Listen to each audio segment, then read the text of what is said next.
What is up, my good people of the internet? Hoping you're doing well, having yourselves a fantastic morning this morning. I am proud to be here with you where sports truly meets that thing called life. We appreciate your patience. Wake up call here with you between 9 a.m. and 11 a.m. Eastern Time every Monday through Friday from 9 a.m. to 11 a.m. Like I said, youtube.com, facebook.com, both /Wake Up Call DT, and on wakeupcalldt.podbean.com.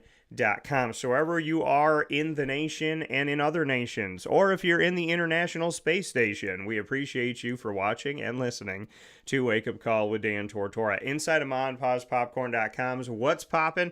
We're going to start off the broadcast here and carry the broadcast all the way through. What do we do on a Monday?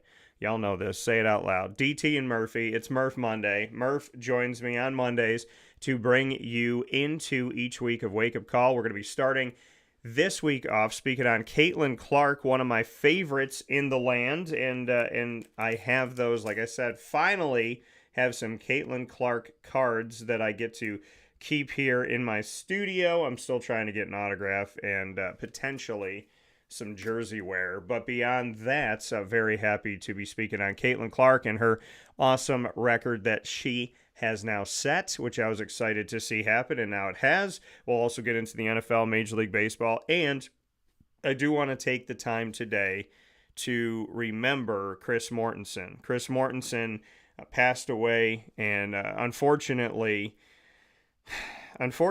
we live in a world where there are diseases and cancer and these unfortunate, sad things that we haven't found cures to yet. Hopefully we will soon. But heartbreaking to have anybody pass away from anything. And Chris Mortensen, who I watched growing up, of course, I know many of you have.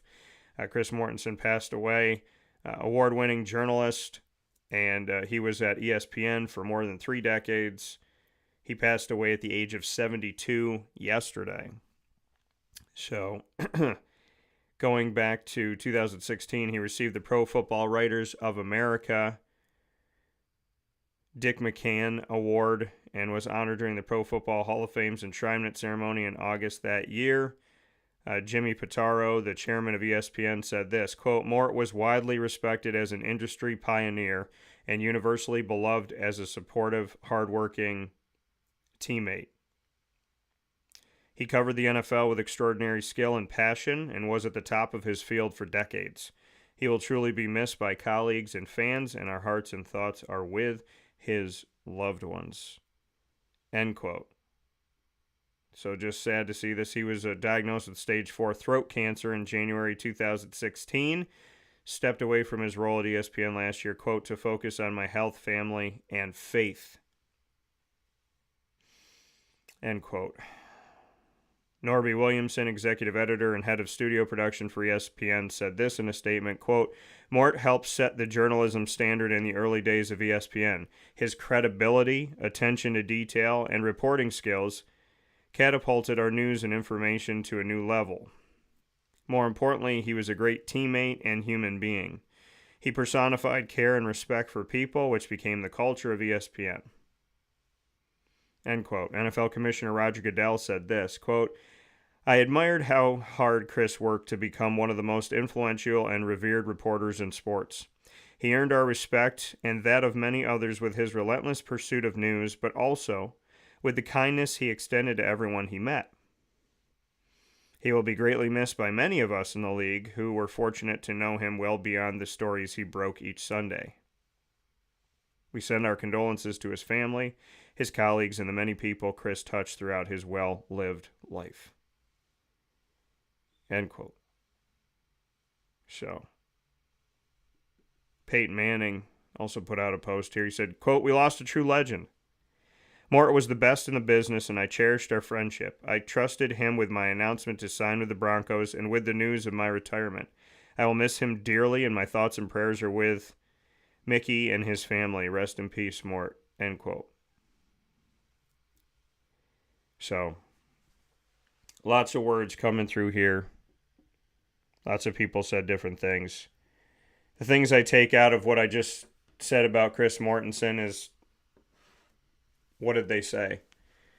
He talked about faith. They said he was a good teammate, and they said about his kindness, his relentless work ethic. Faith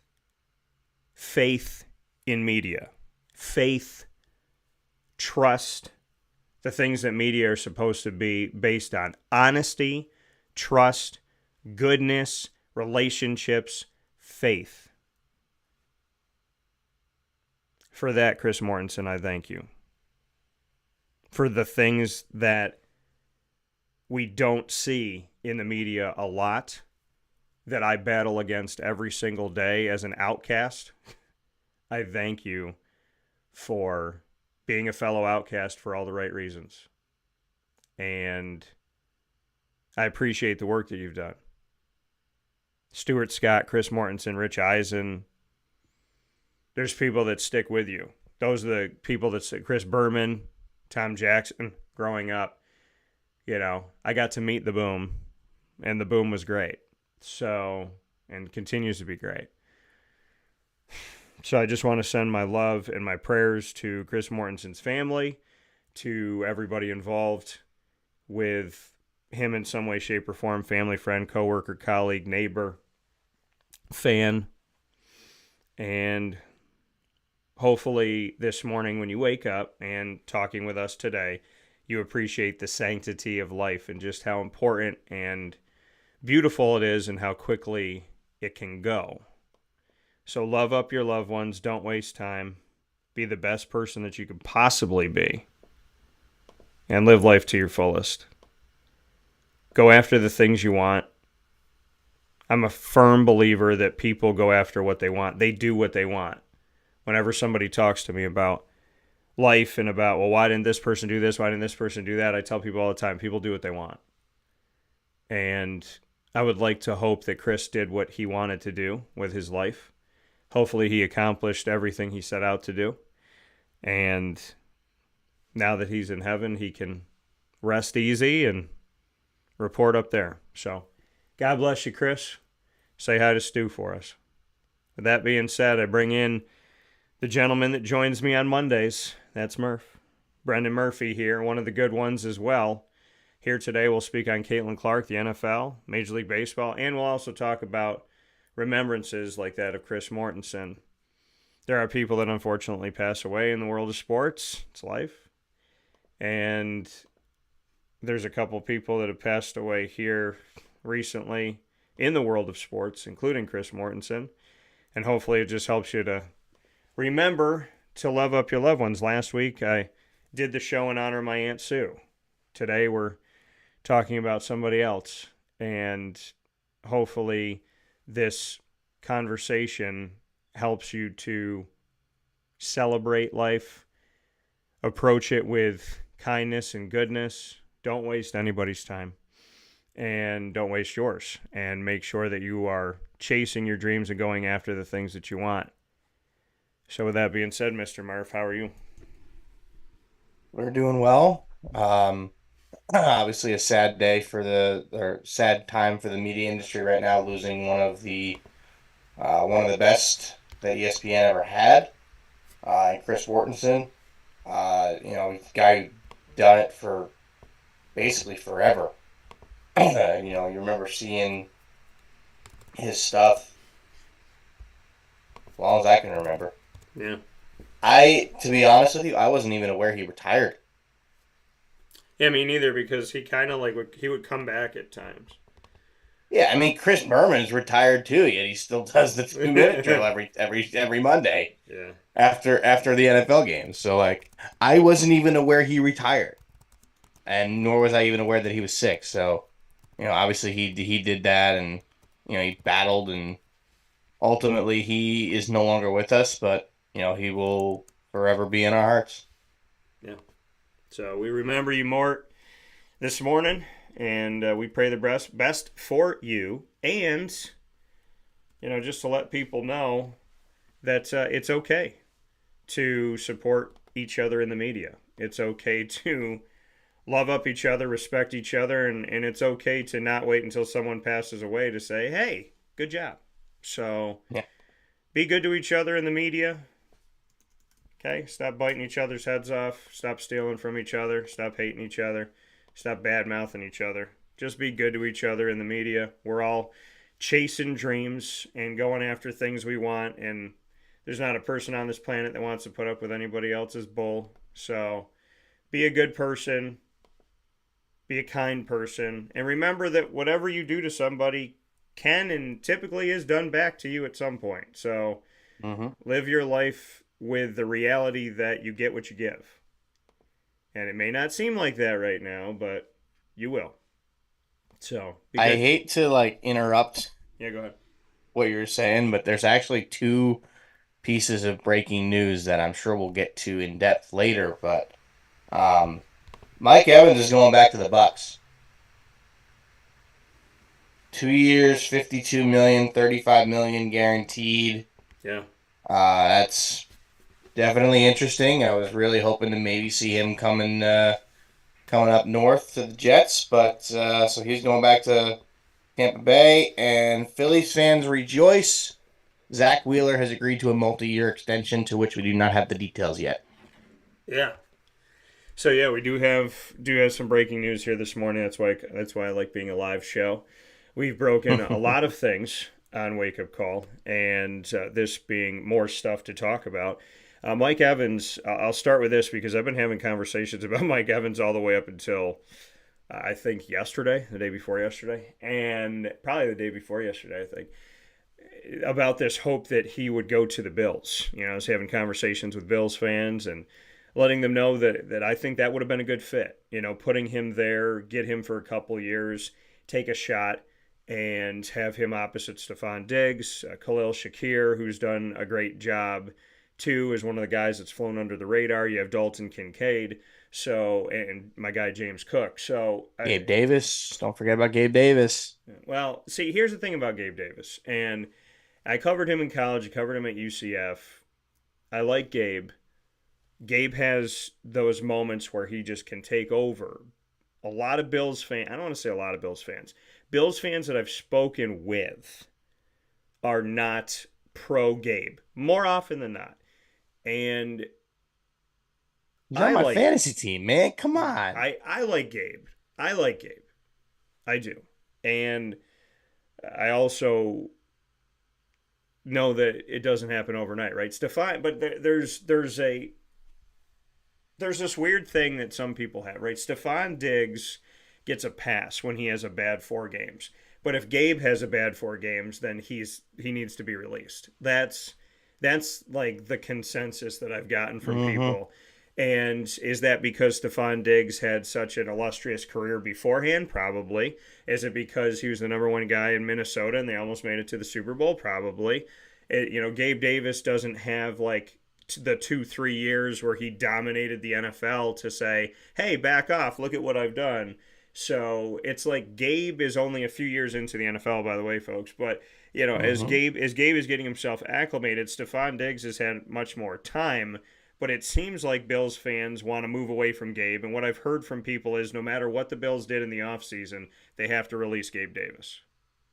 So I'll take him in Meadowlands. I'll take him. Just need a big play guy. yeah, Garrett Wilson can be that, but it's helpful to have somebody else.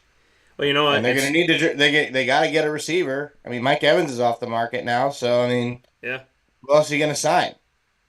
I mean, Calvin Ridley's an option. That's the name I keep hearing, but I also keep seeing that he might go back to Jacksonville, which I think makes all the sense in the world. Yeah. Well, in the thing with Calvin Ridley, because I haven't really said much about this, and I think people are probably like, hey, Dan, why are you not talking about this? He was a Jaguar. But Calvin Ridley, to me, they didn't use him correctly. And Fair. I think that Press Taylor, the offensive coordinator of the Jaguars, is on a very short leash this year. Well, Peterson runs the offense, right? Well, Press is with him. So, Press is the offensive coordinator. So, But who calls the plays?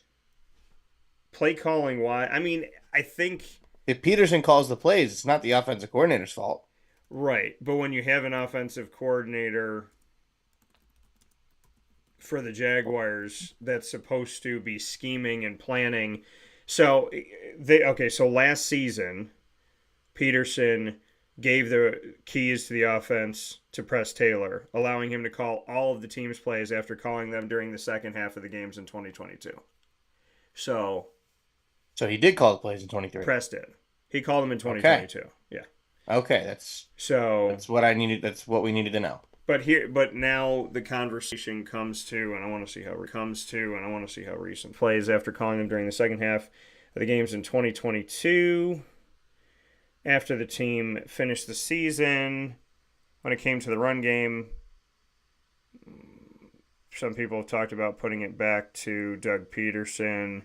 At the combine on Tuesday, Peterson expressed his confidence in Taylor, noting that it's quote unquote real high.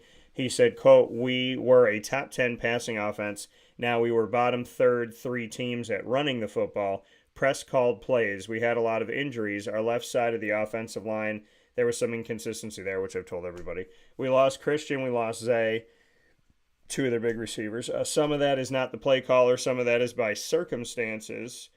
Are there things that we need to address and fix? Yes, and we've done some of that already," end quote. He did say that a decision has not been made if Peterson will call the plays or not, noting that he and Taylor worked together during games and in the offseason. Quote, "I think those are things that I need to consider this offseason and this spring. There were things out of my control that I had to deal with more the last year that takes you away." I want to go back to this. There were things out of my control that I had to deal with more the last year that takes you away from some of that stuff. It's something that I have to, as part of the evaluation process, I have to evaluate myself and Press as decision makers and play callers and see what's best for our team. End quote. So there's a decision that has not been made on who's calling the plays. I always look at it like this. If you're the offensive coordinator and you're not calling the plays, there's no need for you. So, I mean, I Press to me is again, he's on a short leash. I believe he's on a short leash. And I don't like what I saw last year. Now, again, Christian Kirk being injured, Zay Jones being injured, but the things that are in their control, how they run the ball, when they run the ball, who they run the ball with. I think Tank Bigsby, who was a rookie last year, I interviewed him a bunch of times. I think Tank needs to be given some love here. And I think, his rookie mistakes are rookie mistakes, and I think we need to get over it and move on. I think that Travis Etienne is good, but I don't want him running, 300 times a season. I think there needs to be some balance there, and he's a different body type than Tank Bigsby. So Tank's a bigger dude. Yeah, he's Tank. Why do you think his name? Tank. Why do you think his name is Tank? Right. Yeah, AKA Tank. What's his is that actually his first name? It is not his first name. Because it's like Tank Dell. Like I don't know what his first name is either, but everybody knows this is Tank, so he's Tank Dell. Yeah, no, Tank. Tank Dell's not really that big. Yeah, Tank Dell's first name is Nathaniel. So, and I know that's why it always said N Dell on the bottom of the screen. Yeah, it was, and then Tank Bigsby's real name is Cartavius. I'm gonna assume that's probably why he likes being called Tank. Yeah, Cartavius is his name, born August 30th, 2001. But Bigsby, 2001. Oh my God. Yeah, 2001. Whenever I see that, it's so scary. But not. You know what's crazy? Not for Tank. I'm starting to see these international free agents signed in Major League Baseball that are, 15, 16 years old. Yeah. They're born in 2009. Yeah. I'm like, oh my God, like these guys are babies. Yeah. It's crazy. It doesn't make any sense to me. When I see anyone's born like 2000 on, it throws me off. But yeah. So, all I know is that with baseball, yeah, Juan Soto was the first baseball player to get called up that was younger than me. And he's also one of the best players in the world, so I guess that's good karma. I don't know. I just thought that was funny.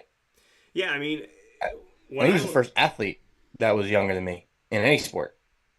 Maybe not hockey. I don't know, because there's 18-year-olds that play in the NHL. Yeah, I mean, I look at this stuff now. Well, it's weird for me because I don't think about it, and then I guess it kind of like because to me, I don't feel like I don't go, oh, I'm old. I was 25 and now I'm 38. I don't look at that when I'm in a room, and I don't I know think if the about it that way. I'm not. and I'm about a month from being 26. yeah, I'm like, holy yeah. smokes! I'm getting old. Yeah, I don't see it. Like I don't think about that. I think I'm in, have been close to I've gotten into my best shape in the last few years, probably of my life. And I'm getting back to it. Yesterday was a nice workout day, and so yeah, I don't see that stuff. But when I see, I get it doesn't hit me because going into a locker room, I'm like, oh, these guys are older than me. But when I go into the locker room in Jacksonville now, it's like, no, Tank Bigsby is younger than me. Travis Etienne is younger than me. Trevor Lawrence is younger than me. So I mean, but when you see them, I'm like, there's also this thing in your head when you're 5'8" that if they're taller than you, they're older. So when I look at Trevor, I'm like, nah, Trevor's older than me. So, Mhm. but he's not. So Doug You'd Peterson think is he older is than with me. how he handles himself. I mean, yeah. You think he's. By the way, let me put a few things. I'm gonna address Calvin Ridley, and then I want to address Trevor Lawrence for a second. But Calvin Ridley, when it comes to the offense and the play calling, like I said, they need to work out the run game. They need to figure those things out. They also need to figure out the fact that you have Calvin Ridley. You have Calvin Ridley. You have Calvin Ridley. So like, He also should have never been suspended in the first place. So well, and I mean, I guess in a way, it's better that he got suspended because then now he ends up a Jaguar. But right. It's better. I you mean, know, what he got suspended for was just so stupid. well, I mean, Like, come on. I understand it's the Pete Rose argument and everything, but yeah. correct me if I'm wrong. He never bet on or against his own team. He's betting on other games that he had absolutely no control over. Yeah. I mean, look at this. This is how it. Okay, the NFL is in Vegas now. The NFL is all about betting now. The NFL is DraftKings. The NFL is FanDuel. The NFL is bet, bet, bet, bet, bet. Fans bet. Come on and bet. Let's keep betting. Bet, bet, bet. And then a Mm-hmm. player bets and they go, whoa, whoa, whoa, whoa, whoa. You got to bet when you're not playing. But Calvin Ridley wasn't playing. He was injured. So, I mean, okay. I guess they look at it like insider information. They look at it from that angle. Whatever. It's Oh it's a, man. it's a murky water. The only thing that I can say is when you're a player in a league, if you're betting in the league that you're playing in, then there could be insider information. Why do I not I talk? guess fair. Right, that's the thing that they. But I mean, still, but like it's, uh, uh, it's games that they have no control over. but to me, is it a year? Is it a year suspension? No. At the same time, Jacksonville would have never had him if they didn't they didn't suspend him. So here's the thing with Jacksonville. I think Jacksonville should keep Calvin Ridley. I don't think that they should pay a I ton think of they should money. too. I think they should keep him. I don't think that they should go outrageous with the dough. But, guys restructure their contracts. Christian Kirk, Zay Jones last year had I hope they restructured their. restructure Christian Kirk. But they've no Christian. He's a good player, but he did not deserve the contract he got. Well, I'll tell you this: Christian Kirk is the best possession receiver on the team, Oh, 100%. and Christian Kirk. But the thing is, I mean, they had to give him that money in order to attract a wide receiver there. They didn't have a choice. well, this is the way I look at Christian Kirk. When I saw the contract originally, I was just like, "Wow, that's a lot of money." It's like 4 years, 120 million. And I was like, It was like 75 or "Okay, something like that. it's a lot. It's a lot of money." And Zay was a lot. Zay was 3 years, 70, and I Really? yeah. So no, Murph's gonna look it up. So, but Because I'm thinking of that. I'm like, that's like, I didn't remember Zay Jones getting that much money. yeah, there was the original contracts. I don't know if they adjusted them for the cap now, but Christian Kirk's. I want to see their full one. Let's go multi-year. That's what I want to 3 see. years, 24 million. I was gonna say, like, there's no way. No, there was a restructuring of it. You're probably seeing the restructured contract. No, that's what the contract that they signed in Zay Jones. 2022. Contract we signed in 2022. I was like 70 million. Like there's no way. I thought it was 70 And then million. Christian Kirk was, I believe, Oh, that's what I'm thinking. It was 3 years, 24 million, so it was above $7 million a year. So I flipped yeah, them. Welcome to Monday. So yeah, the Christian, 4 for 72 for Christian Kirk. yeah, Christian Kirk was the one. 4 years, $72 million. So yeah, it I was mean, he's been off. good for them. Yeah, I right. mean, I don't necessarily think he's lived up to the value of the contract, but it's not like he's been a bust. Yeah, he makes He's been 18 a million. solid player. Right, he makes 18 million a year, which I'm extremely fine with because he should make 18 million a year. He's the number one receiver in Jacksonville. Mm-hmm. So my apologies on getting those wrong, folks. Watch this. I'm going to look right into the camera. I got those wrong. Somebody in the media was wrong about something. So I did. I got them wrong. I don't know why in my head it was 4 years, 112, and then 370. I don't know. Maybe it was somebody else I'm thinking about right now. Anywho, so Is it Diamondback stuff probably. So I don't know. this No, time of year? no, it was something else. It was something with the NFL. But anywho, Calvin Ridley. Okay, do I think he should make more than Christian Kirk annually in Jacksonville? No. I don't think he should make more than $18 million. I don't. What I would like to see is a 2-year deal with Calvin Ridley to come back to Jacksonville. If you want to give him $15 million a year, I'm fine with that. But give him 2 years, 2 years, 30 mil. Give him a nice signing bonus, something like that. Give him What's some. their cap situation look like? Give him some time.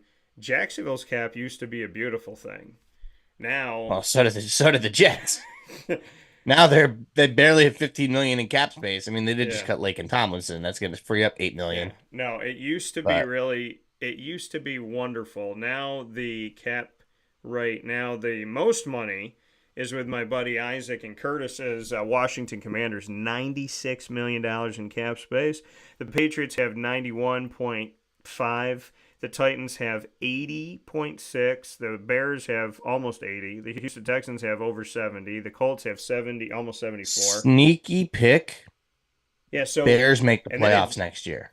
they Completely could. off topic, but Bears will make the playoffs next year. They could if Whether they they draft Fields or whether they keep Fields and trade the number one pick, or they draft Caleb Williams and trade Justin Fields, because they might get a first round pick for Justin Fields. I don't think that's outside the realm of possibility. Well, it Because depends on there's how multiple teams that want him. depends on who's desperate. Depends Yeah. on who needs it. There's multiple teams. I mean, Pittsburgh, Yeah, Atlanta, I think Minnesota. I think Hot Atlanta. Also, Even though I don't think he would ever go to Minnesota. I don't think they'd ever trade him there. we did a poll here on Wake Up Call, and a ton of you voted. So thank you. We do our polls on X because Facebook doesn't allow polls for some odd reason. They used to. And maybe they do in groups, but not on pages. I don't know. Bring it back, Facebook. Mm. Anywho, uh, and Facebook also, yeah, we're not going to get into that. So, where do you believe Justin Fields will end up playing at quarterback in 2024-25? Your responses were as follows. 4% of you said Denver. 4% of you said New England. 15%, pardon me, said stay with the Bears. And 77% of you said he will be a Falcon, in your opinion. So, and I agree with you. No Steelers on that list, really? I agree. I could only put 4 on the list, so if they wanted to respond with Pittsburgh, they could throw it at me. I just think their best case scenario is to keep him. I mean, he's shown he can play in the NFL. I think Williams is going to be a bust. Right. Just because I think he thinks he's, this second coming of Peyton Manning or whatever. Yeah. And he thinks he's so good that he wants to own part of the team or something. I'm like, I don't know if that's true or not. I know that's been reported. Yeah. But I think he's going to be,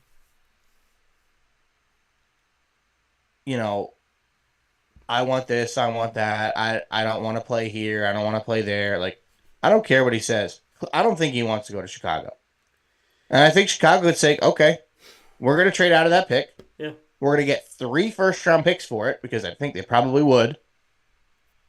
Probably from the Patriots, I would think. They'll go down to number 3. They'll keep Fields. They'll draft Marvin Harrison Jr. They will... Wow. Sorry, off topic. Zach Wheeler contract just announced. 3 years, $126 million. That is $42 million annually. Mm-hmm. Good for him. $42 million. I said at the time he signed the original deal with the Phillies that it was a mistake, that they were giving him too much money. Yeah. I was dead wrong. 40. I still like Zach Wheeler. I hate the fact that he's a Philly, but I still like him being a former Met. Good for him getting that money. He deserves it. He's been one of the best and most consistent pitchers in baseball over the last 4 years. I get excited when I find $42 in my pocket that I forgot that it was there. But, bottom line, if the Bears are able to trade out of number one, which I still think they should. Everyone's saying Caleb Williams this, Caleb Williams that. Even if you keep Fields and he stinks, you've got so many first-round picks that you could go up and get a quarterback later. Yeah. You'd get at least 2, if not 3 first-round picks from the team trading up to number one. And I think you would still get 3 from the Patriots. I really do. So you trade down to 3. You take Marvin Harrison.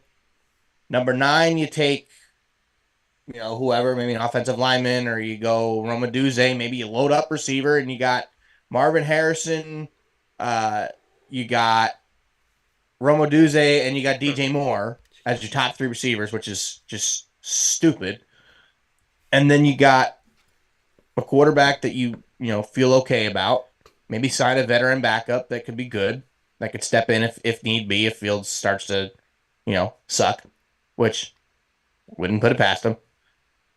I don't know. I think they are very much a playoff team next year. I really do. Whether they take Williams or if they keep Fields. But I think they should keep Fields because then they can try and get Marvin Harrison as well. My plan has been my plan for the Chicago Bears. Draft Marvin Harrison Jr. Go and get Derrick Henry. That makes a lot of sense. Keep Justin Fields. Trade. If you don't trade all the way down to, even if you trade back further, let's just say Minnesota wants to come up and get him. Minnesota's picking 11th, right? Minnesota wants a QB. You find out the Patriots are going to take a QB, so you got to have QBs go 1, 2, 3. You're not going to tell me you can't call the Cardinals and say, hey, we'll give you, we'll trade you back and we'll give you something else for us to come up to number 4. They'd consider it. I don't even know if they have to trade. They don't even have to trade out of it. I think you should. They don't have to. You have to because of what you can't. You draft Marvin Harrison and then move on. No, you can't. Why? Because you would leave so many picks on the table. Would you rather have Marvin Harrison only at number 1, or trade back 2 spots, get 3 first-round picks, and still get Marvin Harrison? But it depends on who wants what. If it's the Patriots, it's a slam dunk. Absolutely. You don't even think about it. You just do it. Because you will still get Harrison at number 3. But you look at, this is how I see it. Now, the Bears got the first pick. Washington has the second pick. Washington's going quarterback. But you have to know. You have to know. Washington has made very stupid decisions. So you have They would be the laughing stock of the century to go and take Marvin Harrison. But they kind of are. But they also have new. Dan Snyder was the one making those decisions. Okay, but they also don't have. They have new owners now who are actually intelligent. It took them. Who own the Devils and the Sixers and actually know how to run a sports team. It took them 2 years. Dan Snyder's just a moron. It's crazy. But this is what I see. Because Dan Snyder's a moron. Okay, but now he's gone. But is everything going to get? So they got real people running the team. You hope you better than Dan Snyder. Is it better? It's better than Dan, but is it better? They've proven it in 2 other leagues. But now they have to prove it in the NFL. You're drafting now. There's emotions. But they put good people around them. But do they take Drake May? Do they take Jaden Daniels? Do they take Caleb Williams? Who do they take? This is my thing. They'll take whoever falls to them. If Chicago can stay If Chicago, see, I don't trust the Patriots. I don't trust the Patriots. Belichick's not there anymore. I know he's not there anymore. There's but nothing to not trust. I don't. There is something to not trust because what if they say, hey, you know what, Bailey Zappi, Mac Jones, we could do some things with these guys, or we're gonna go. That's why you dangle the number one pick in front of them. We're gonna make a play for somebody else. We're gonna go and we're gonna make a move here, make a move there. If you're number one overall and you draft Marvin Harrison Jr., then you have Marvin Harrison Jr. I agree with you.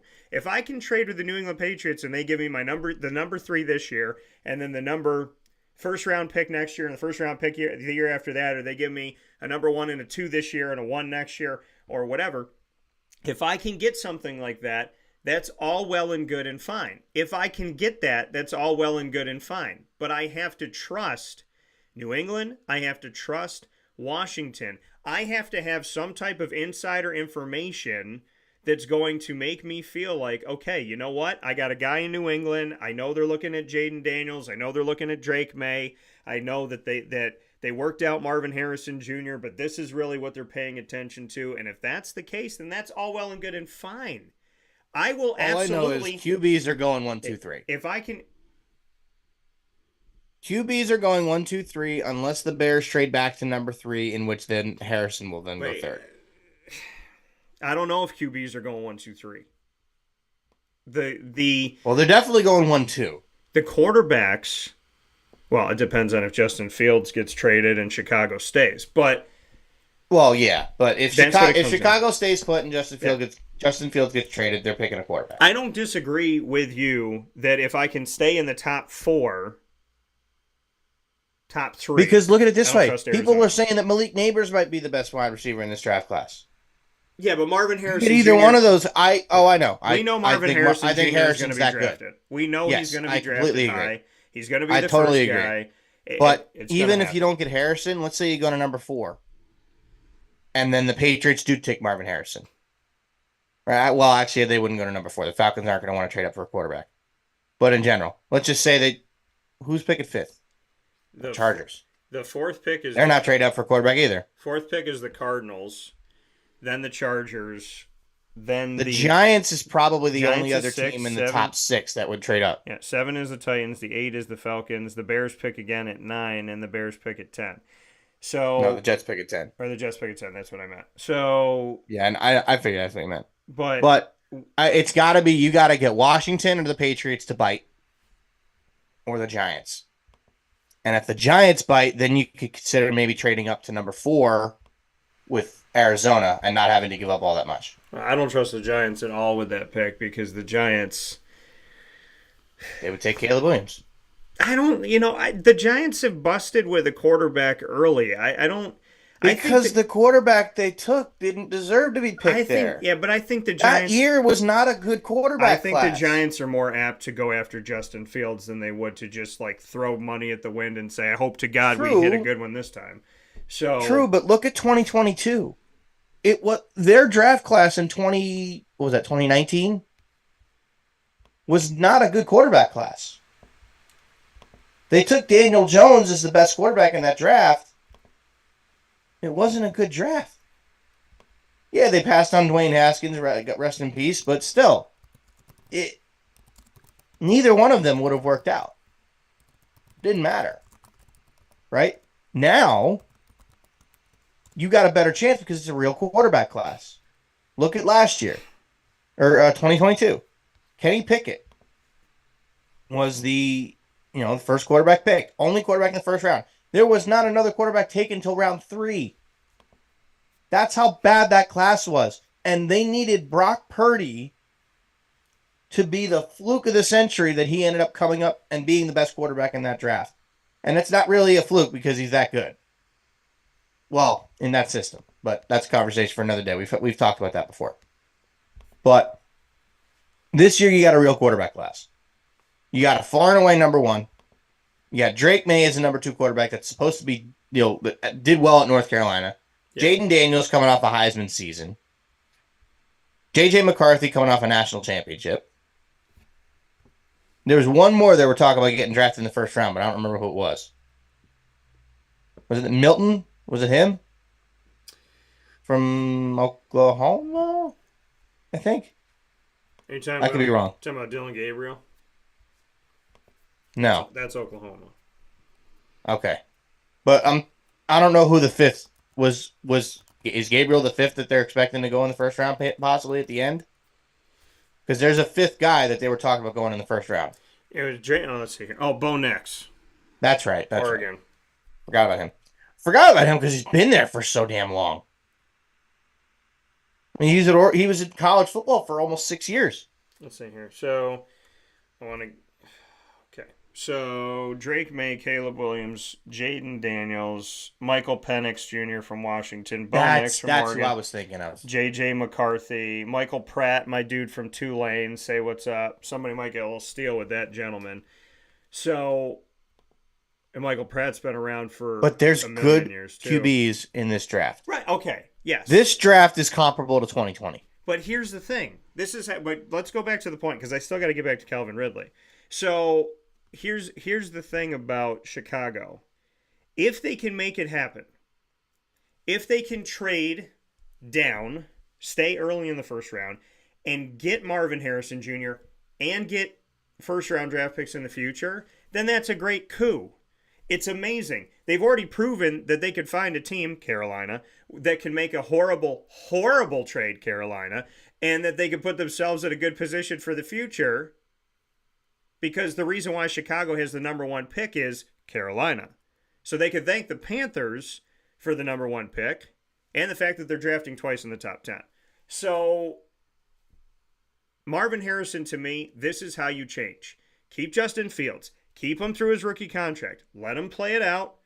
Get Marvin Harrison. You have $79 million in cap space plus. Go get Derrick Henry for peanuts because they don't pay the running backs like they used to. You're not going to have to pay him $15 million a year. Maybe pay him 10, maybe pay him 8. I don't know. But go get Derrick Henry. Then you have all this money left over. Let's go to Jacksonville because the cap thing that we were talking about earlier, Jacksonville is in the middle.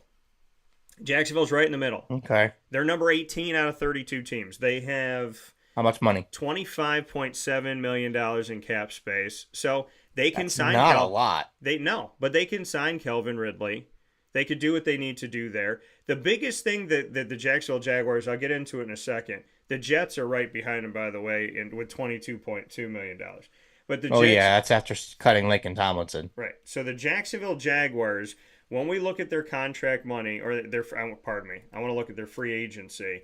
So when we look at the Jaguars free agents, because I went over this earlier on in the year, but there's some things that need to be taken care of. And with the money that they have, they may have to restructure some people because you got to keep Josh Allen. They have to keep Josh Allen. He just set their single season sack record. I think he was just shot. I think it was 17 and a half. So he beat Calais Campbell, who I also love. And outside of that, I mean, Jamal Agnew, if they were to re-sign him, wouldn't be expensive. DeJuan Smoot, they may let go. Kayvon Chason, they may let go. Calvin Ridley's out there. Trey Herndon wouldn't be as expensive to sign. Tyler Shatley, depends on if they want to keep him or not. He's almost 33 years old, but he's been one of the more dependable offensive linemen that could play guard and center. So that's a guy to look at. Brandon McManus, they signed him for a year last year. Will they re-sign him? We shall see. They could work out another kicker. They could look at bringing Riley Patterson back to the team because he did such a good job and he might cost less. So, I mean, ultimately, with that less than $30 million in cap space, unless they restructure some people around, the money goes toward Josh Allen and Calvin Ridley. I mean, and will Kelvin accept, hey, 2 years, $8 million a year? 2 years. Not a chance. $10 million a year? I think it's got to be at least 15 because I think there's somebody that would pay him to be a number one receiver. But the big question mark is, I would like to see it continue. I would like to see him in Jacksonville just because, again, Press Taylor, I just don't think the play calling... It makes more sense for him there. I don't think the play calling was great. I don't think the situation... I don't think that he was used properly. Now, were there times where he had to reacclimate himself with the NFL and maybe he ran the wrong route or maybe he did this or maybe he did that or maybe he just wasn't where he needed to be at the time? Yes, that probably happened, okay? He was a step off the ball that was thrown by Trevor Lawrence. where they were trying to win the game over the Tennessee Titans and get into the playoffs. That was on him because it went through his hands. But there were other times where he wasn't looked at. Is that a Trevor Lawrence thing? Is that a Press Taylor thing? That's what the conversation comes down to. I would love to see a Jacksonville Jaguars team that has Christian Kirk, Zay Jones, Calvin Ridley, all healthy, plus my dude, Evan Engram. I would love to see a totally healthy. They did not have these three guys. I don't know if they had them, and there might have been a game or two where they had all three of those receivers. But they didn't have Zay Jones early on. Then they lost Christian Kirk.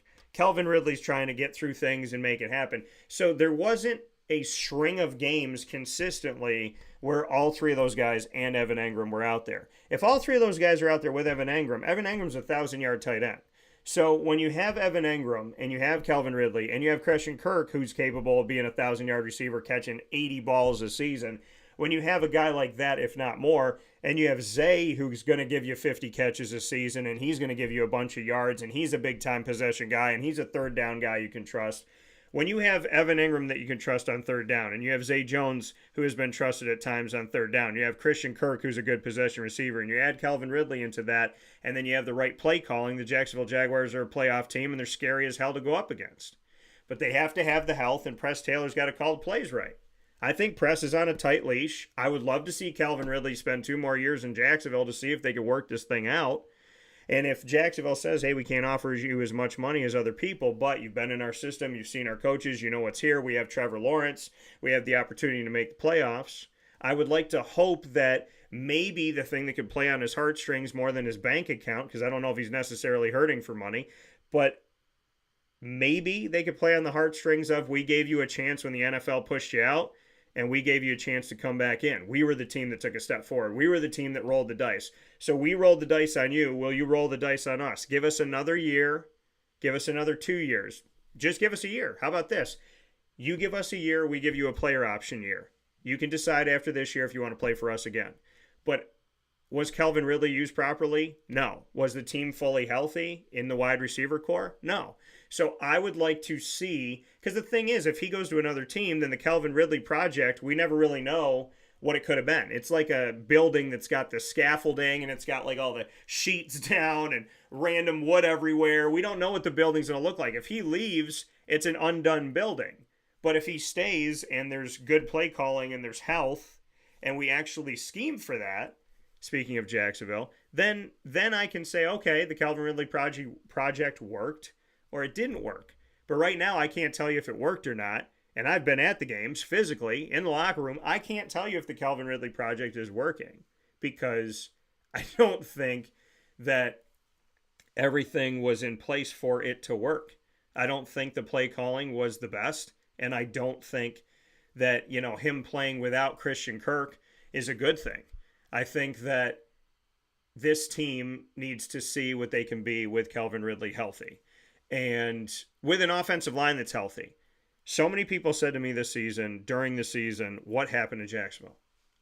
And my answer was the same. The offensive line got hurt again. Well, do you think Trevor Lawrence? The offensive line got hurt again. Well, if Trevor Lawrence, the offensive line got hurt again. They were the number one team in takeaways on defense. They had done a bunch of things during the season defensively. The way that they started off, the way that they led the first, 10 games, and the way that they were playing, they were creating opportunity after opportunity. Trevor Lawrence played hurt at least for 4 weeks. Trevor Lawrence had multiple injuries. He didn't have one.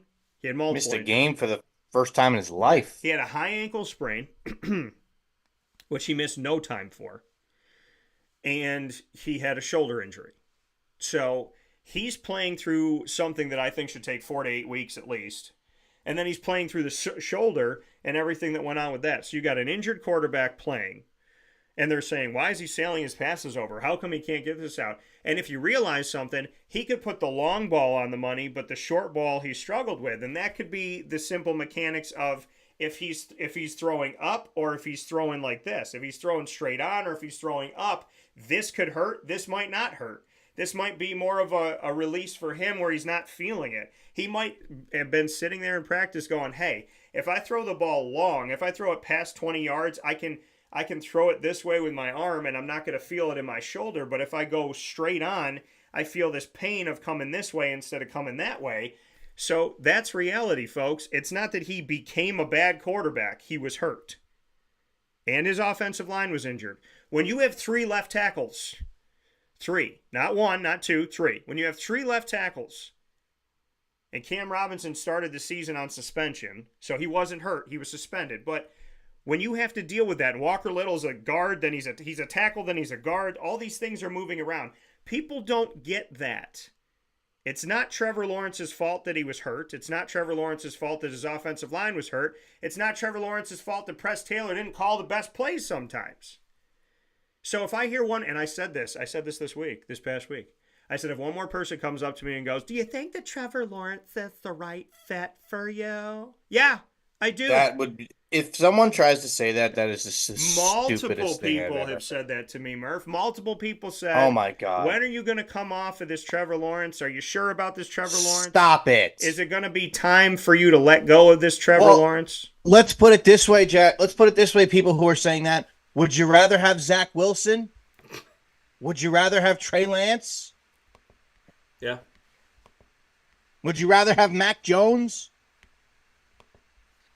Would you rather have Justin Fields? Yeah. That's the only one that might get some yeses. But it still shouldn't. It's a no from me. Yeah, It's it a no still for me. shouldn't. Right. Bottom line, Trevor Lawrence was the best quarterback in that draft and the best quarterback prospect that we have seen since Peyton Manning. Yeah. Has he been great in the NFL? Maybe not great, but he's been good. Yeah. He's been a really good player. He's played for 3 years. On a solid team. He's played for 3 years. Yeah. For Give him a damn 3 break, people. Years. Not only for 3 years, he started his first season on the worst team in the NFL. After his first season, they were still the worst team in the NFL. It takes time to build yourself out of the basement. They had the number 1 pick for 2 years in a row. The year before he came in because he was the number 1 pick, and the year after because they got Trayvon Walker out of Georgia. People need to understand that the Jacksonville Jaguars or any franchise, when you are the worst team, I'm watching Welcome to Wrexham right now, by the way, folks, which you should all watch on Hulu. When you talk about a team that's trying to get out of the basement, the Jacksonville Jaguars or any team at the bottom, it takes more than a year. There might be these crazy situations where you can get it done. Jacksonville was a part of a crazy situation. Remember when they were inaugural? Remember when they came in 1995? How quickly they went to the AFC Championship game. They come in, they're competing in the playoffs. They come in and they're there. The Houston Texans' first game beat the Dallas Cowboys. First game ever, 2002. So it can happen. But guess what? When you're in the basement, Look at the Panthers. But it means multiple things are wrong. Look at the Patriots. Look at the Patriots, Look at the Patriots. Before they had Tom Brady, they were living in the basement. Patriots fans, I knew one kid that was a Patriots fan. I wouldn't say living in the basement because they were had Drew Bledsoe. They were baseball. Bledsoe did some good things, but that team... They were a decent team, but they weren't a great team. No, but they weren't a consistent playoff team, and if you look back in their history, they were awful. If you look at the Chiefs before Andy Reid and you look at the Chiefs before Pat Mahomes, they were not a good team either. They were 4-12, 2-14, 4-12 in a 3-year span.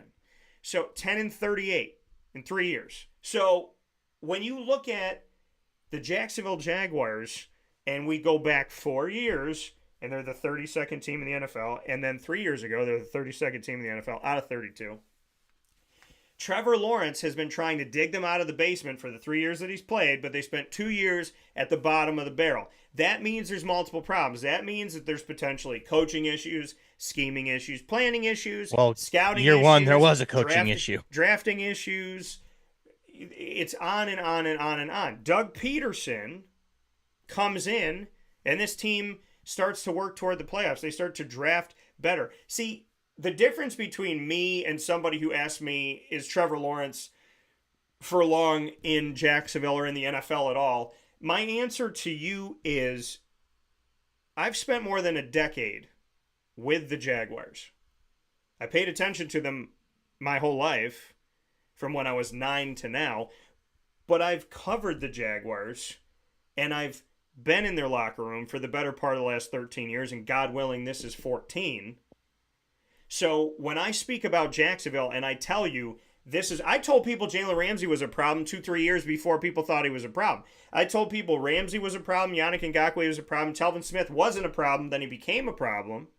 Marcel Darius was a problem, Calais Campbell was never a problem. AJ Boye was never a problem. Trey Herndon filled in fantastically for what people expected of him when Jalen Ramsey was traded away. I said I was going to get two first-rounders for Jalen Ramsey. People told me I was nuts. I got 2 first-rounders for Jalen Ramsey. I'm very happy about that.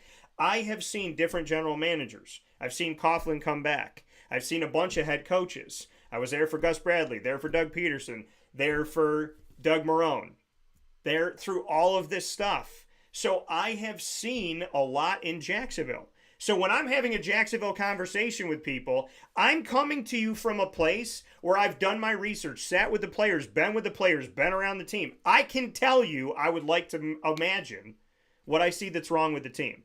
And the one thing that you will not hear come out of my mouth is that Trevor Lawrence, in any way, shape, or form, has been a problem on the field, off the field, in the locker room, anywhere. Trevor Lawrence is the best thing to happen to Jacksonville besides Josh Allen in the last 5 years.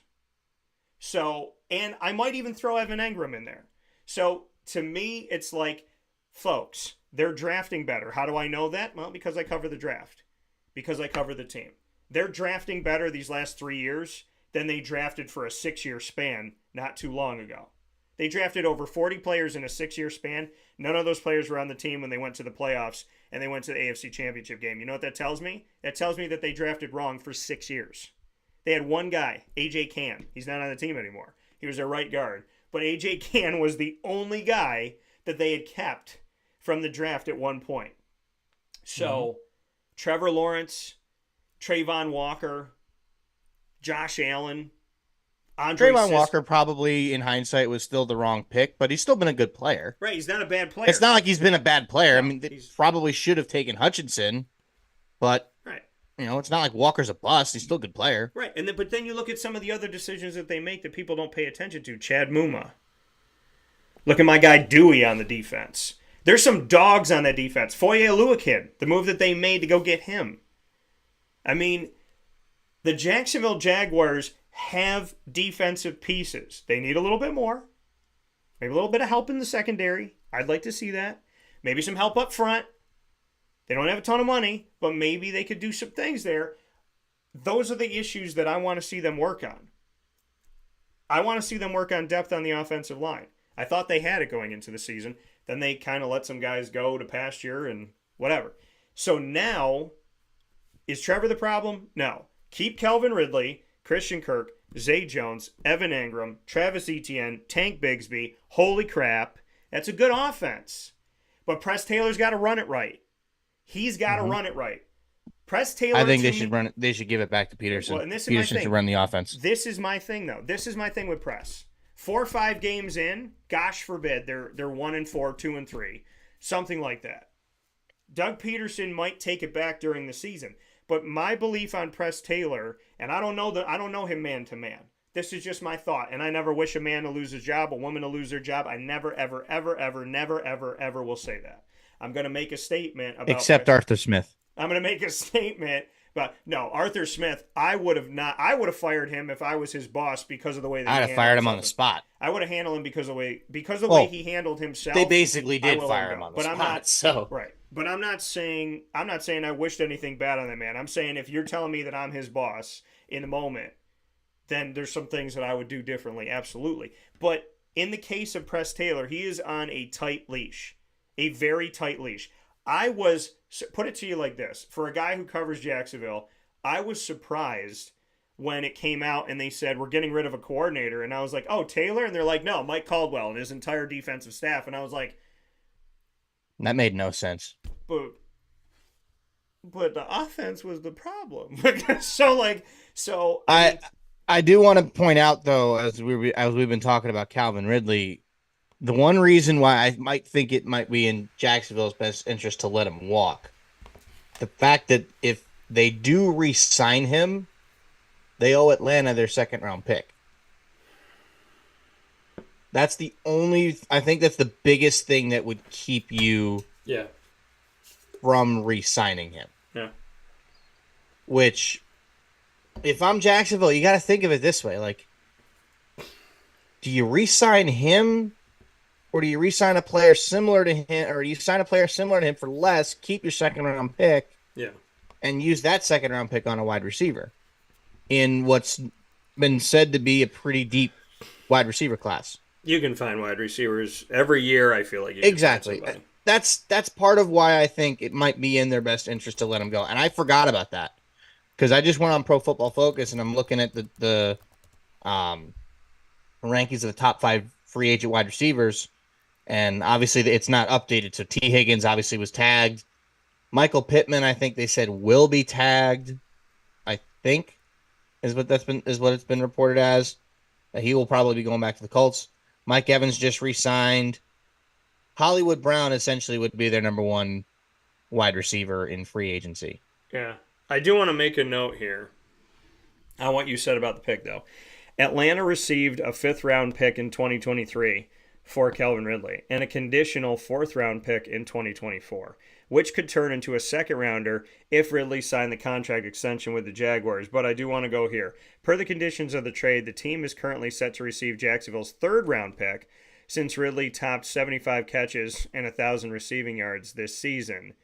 So they shouldn't hold their breath that it could be a 2nd-rounder. So it may end up being a 3rd-rounder. I'm looking at this right now, too. So I would much rather give up a 3rd than a 2nd, so it might almost be worth letting him walk just for that. So it says, sounds like he wants Ridley back. Jacksonville can avoid giving up a 2nd-round pick if the team holds off on re-signing Ridley until after the new league year begins on March 13th. Oh, then that doesn't even matter then. I didn't realize, because I that's why I'm saying, like, oh, excuse me, I got to grab a water from downstairs when we go to break. But and if they put him on, I didn't realize I wasn't 100% sure about the language of the deal. Yeah. So the fact that language in there says if the deal does not happen until after the new league year, when free agency begins, that they don't have to give up the 2nd, then I'm all for it. Yeah. So this is then it makes sense. Let me see what this is. But right now, I at this point, you get it to free agency. Don't tag him. Let it go to free agency, and then try to re-sign him. That makes more sense. So it says, should Calvin Ridley re-sign with Jacksonville, the Jaguars would owe a 2nd-round pick to Atlanta, number 48 overall. As part of the conditions from their trade last year, the Falcons currently have a 3rd-round pick, number 79 overall, via Jacksonville. So that's different. So it's a 3rd-rounder. It's a 3rd-rounder right now, and if they franchise tag him, they don't know Atlanta anything, but that would be a lot of money for a year. Yeah, I don't think that's smart. But that is an option. We need to take a step aside for a fast break. We'll be back right after this on Wake Up Call. I gotta grab some water. Dan Tortora. Yeah, I'm like, I'm a little bit parched.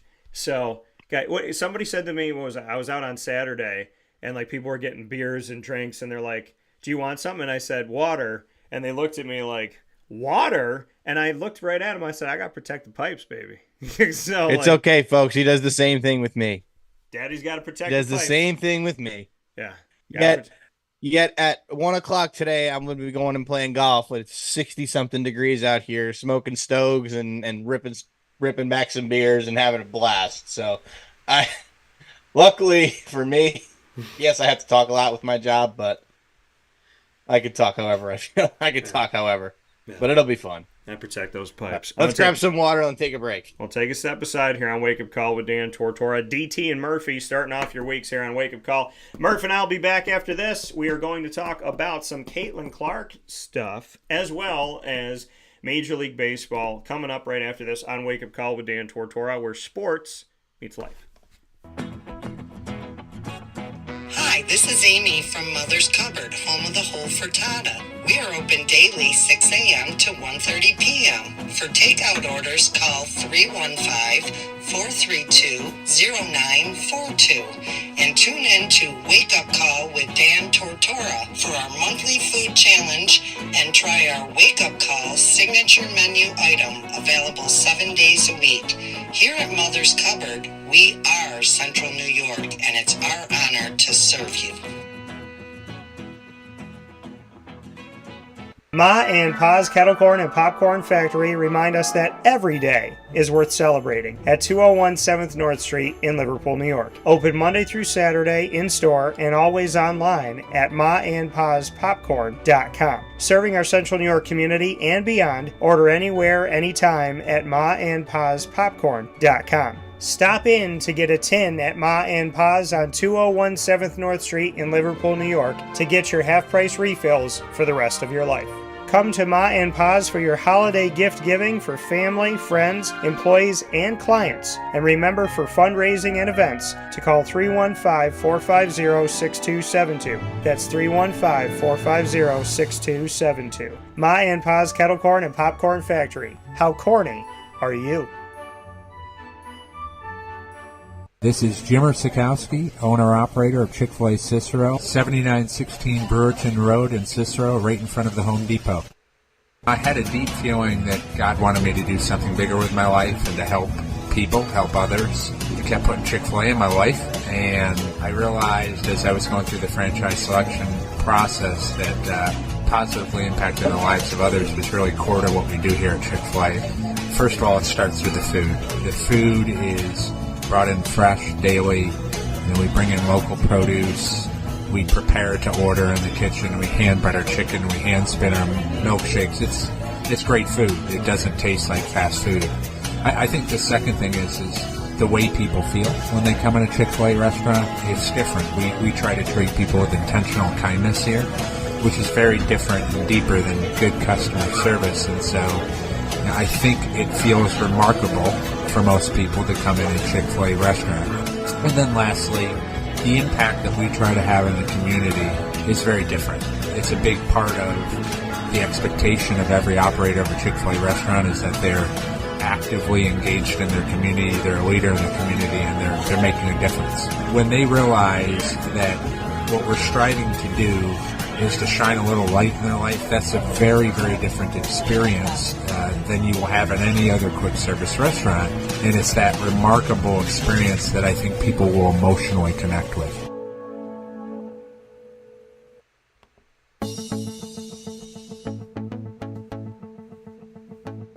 Avicoli's, located on the corner of Route 57 and Wetzel Road in Liverpool, New York, has been your trusted neighbor for decades. Located just steps from Liverpool High School, we're happy to have the Liverpool Warriors on-site, on-location broadcast at Avicoli's through Wake Up Call with Dan Tortora every single month, featuring student athletes, coaches, and administration throughout the year from Liverpool High School. Head out to Avicoli's today on the corner of Route 57 and Wetzel Road in Liverpool, New York, open Tuesday through Sunday for lunch, dinner, and drinks. We'd love to see you out there, and of course you can call them at 315-622-5100 for takeout, delivery, and catering. That's 315-622-5100, and also find them on myavicolis.com. That's myavicollis.com.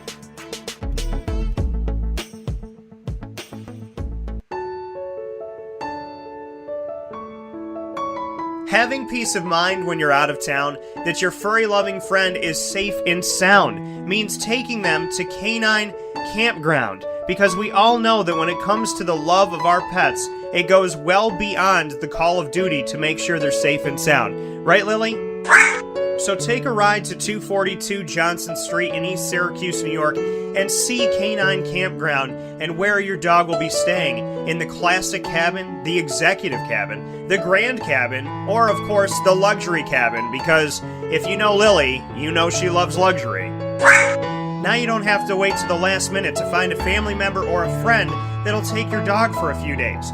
Call Canine Campground at 315-299-4013. That's 315-299-4013. Their drop-off and pickup times are Monday through Sunday. Check K9campground.com for more information. That's the letter K, the number 9, and campground spelled with a K.com. K9campground.com. When you're going out of town, bring your dog to Canine Campground.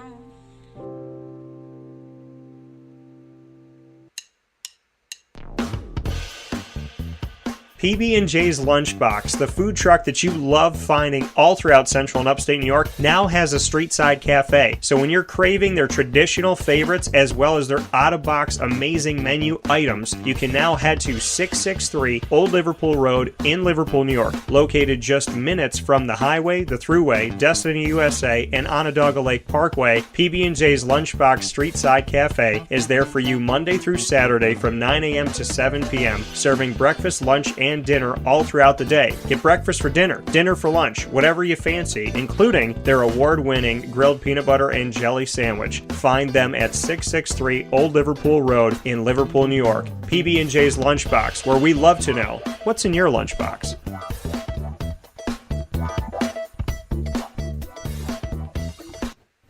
Welcome back here to Wake Up Call with Dan Tortora, where sports truly meets that thing called life. Hope you're having yourselves a wonderful, wonderful start to your week. The first full week of March, my good people.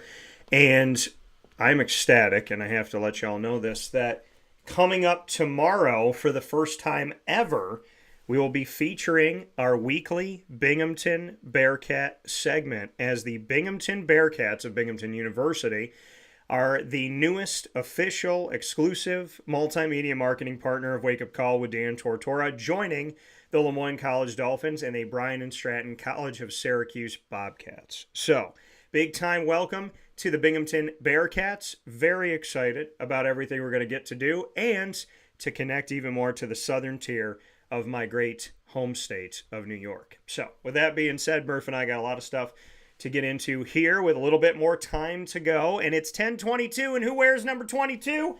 Caitlin Mother freaking Clark. And she just broke the record.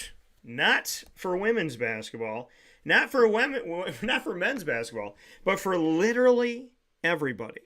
Caitlin Clark is now the all-time leading scorer in college basketball history.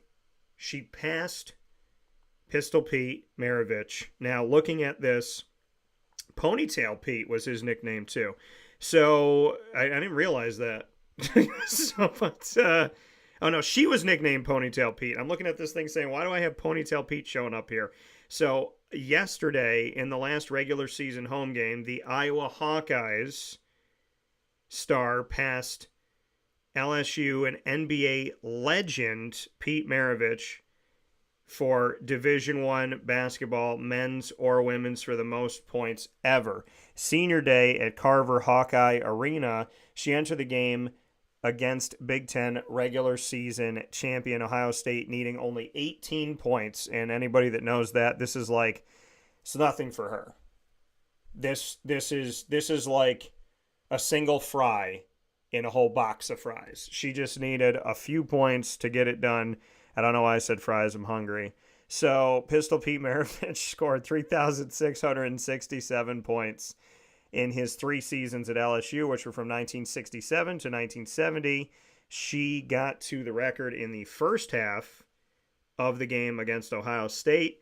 Finished the game with 35 points, 9 assists, and 6 rebounds in the Iowa victory over Ohio State. So not only did she get the record, but number 6 Iowa beat number 2 ranked team in the nation, Ohio State. It ended a 15-game winning streak by Ohio State against Iowa, and they avenged their overtime loss at Ohio State in January, and Clark now has 3,685 career points.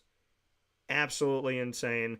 And the top 2 teams in the Big Ten tournament are going to be Iowa and Ohio State. Ohio State is the number 1 seed, 25-4.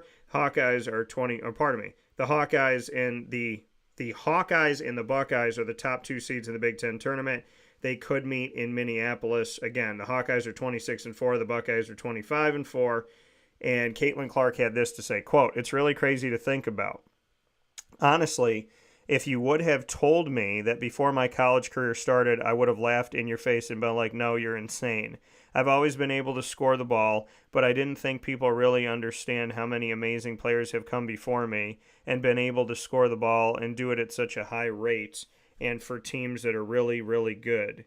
End quote from Caitlin. She got the record in a really awesome way. She missed a three-pointer on her last shot attempt of the first half, and the Hawkeyes had one more chance at the basket after an Ohio State miss. Iowa's, let me see here. So there was a technical foul called on the Buckeyes, and Clark stepped into the line with 0.3 seconds left in the first half, needing both free throws to get to 18 points. She hit both to pass Pete Maravich and gave Iowa a 48-39 lead at halftime of the game that they ended up winning. And Lisa Bluter, the Iowa coach, said, quote, those free throws are important, and she's very, very good there.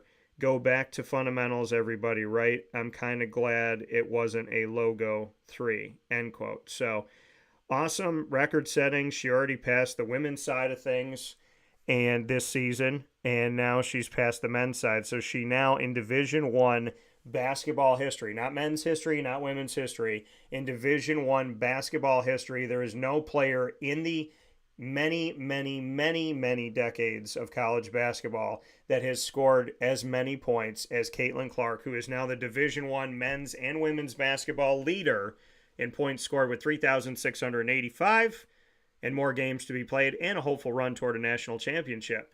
Murph, your thoughts? It's definitely a cool thing. The one thing I will say is that you will never see a men's player sniff that record, ever, because the good ones all go to the NBA after 1 year. That you will never see one of the best players stay in college for 4 years. It doesn't happen, ever. On the women's side, it does. Yeah. So if anyone's going to break that record, it will probably be a women's player. But hats off to her, heck of a career at Iowa. I hate to be the one guy that's slightly against it, but if you look at Pistol Pete's career at LSU, only played 3 years, no 3-point line. Had he played a full 4 years, because at the time freshmen were not allowed to play on the varsity team, is what they had said. Yeah. So he only played for 3 years. Had all those points in 3 years, averaged over 40 points a game. Had there been a 3-point line and had he played all 4 years, he might have had 5,000 points. So that's the only caveat to this, because she played 4 full years and there was a 3-point line. I hate to spoil it, but I still think it's more impressive for Pistol Pete. Granted, considering he only played 3 years and there was no 3-point line. Let me hit you with some history here, folks. There's more. So, this is what Caitlin Clark has done. On December 6th, she hit the 3,000-point mark at Iowa State. On February 11th at Nebraska, she reached the 1,000-assist mark, making her the first Division I women's basketball player to have both 3,000 points and 1,000 assists. She now has 1,058 career assists. On February 15th in Iowa City, Clark passed Washington's Kelsey Plum 3,527 points from 2013 to 17 for the NCAA women's scoring record with a 49-point performance that also set Iowa's single-game scoring record. So that's when she became the all-time women's Division I scorer and set a record for Iowa with 49 points in a game. On February 28th at Minnesota, Clark passed Kansas's Lynette Woodard for the major college women's scoring record with a 33-point performance that was part of her 17th career triple-double. Woodard played just before the NCAA era, scoring 3,649 points from 1977 to 1981, when women's college sports was governed by the AIAW. Woodard was in attendance at Sunday's game and received a standing ovation from the crowd when she was introduced on the court during the first quarter. Also in that victory over the Gophers, Clark hit 8 3-pointers. giving her 156 for the season. 156 for one season. Another Division I record. Clark's 6 triple doubles with at least 30 points are also the most in Division I history. But I want to, when we talk about history, give credit where credit's due. And like you said, Maravich, and I also have to make a note on Pearl Moore, who I'll tell you more about in a second here. But Maravich, Moore, and Woodard all played before the three-point line was implemented in college basketball. Maravich's career was before freshman eligibility, like you said, so he was limited to 83 games over his 3 seasons. That said, he averages 38.1 shots per game in his career. Entering Sunday, Clark has averaged 19.9 shots per game. I do want to mention Pearl Moore, though. Pearl Moore, who played at Francis Marion from 1975 to 79, holds the AIAW small college women's record with 3,884 points. In terms of major college / Division I men or women, Clark stands alone. But for small colleges, and I make note of this as I obviously am an exclusive partner of Bryan and Stratton College of Syracuse, which is small colleges governed by the USCAA who can play NCAA teams but are not in the NCAA. I want to make a note of Pearl Moore, who has 3,884 points in her career. So Caitlin Clark now has the most for major college, most for men's, most for women's in Division I. But as we step forward here, she needs a few more points to pass Pearl Moore, who has the most forever. Which she probably will. A woman in college. So 3,685 for Caitlin right now, 3,884. So she has less than 200. Well, she has 199 points that she needs to score. So, but now we're in the postseason, so she's got to score these 199 points. Come from Iowa making it through the Big Ten tournament and then making it far in the NCAA tournament. It may only take, 200 points. Let's see, the way that she's been scoring 200 points, not going to take her that long, but she's got to score 200 points to set the record of the record of the record. But for right now, she leads all men and women in major college / Division I athletics. Pearl Moore still leads women forever with 3,884. I thought I just read something that said she had over 4,000. Hang on. Overall scoring leader in women's college basketball. Hang on, let me find that.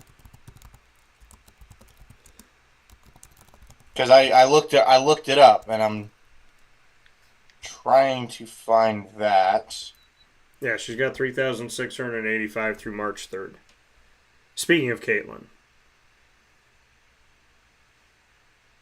So she's got one to beat, and that is Pearl Moore. And beyond that, she's the top of the heap. Over Pete Maravich and every men's Division I player, and over Kelsey Plum. You know what I want to know? I want to know what the all-time college period scoring record is. Well, that's what I want to know. Pearl Moore is the all-time when it comes to women's. I'm saying in general, men's, women's, everybody. Division 1, 2, 3, NAIA, college, junior college. I want to know what the actual record is. Wait a minute. Okay, here it is. Overall, Moore averaged 30.6 points per game during her stint at Francis Marion. Scored a total of 4,061 points in an era where the three-point arc was not included yet. I wonder why they ever at 3,884 here then.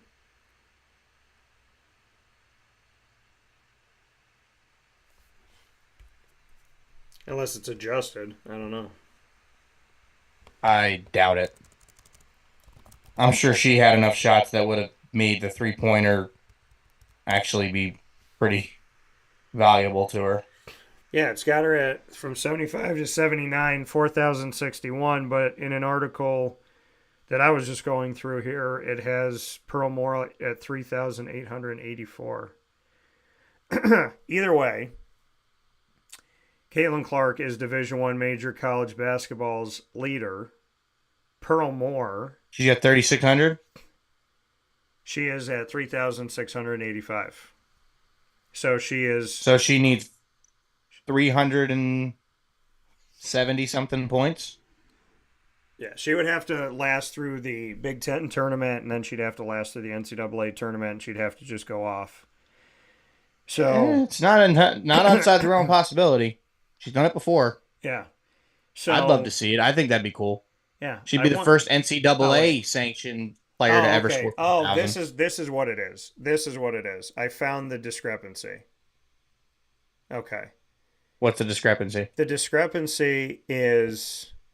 Let me go to exactly where this was here.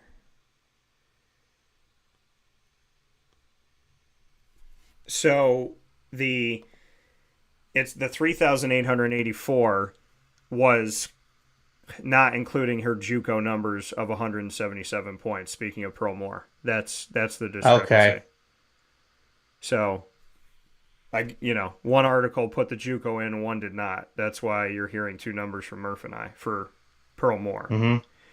So, if you include her JUCO numbers, it's 4,061. If you do not, it's 3,884. Yeah, I mean, I think you could reasonably count that. Yeah.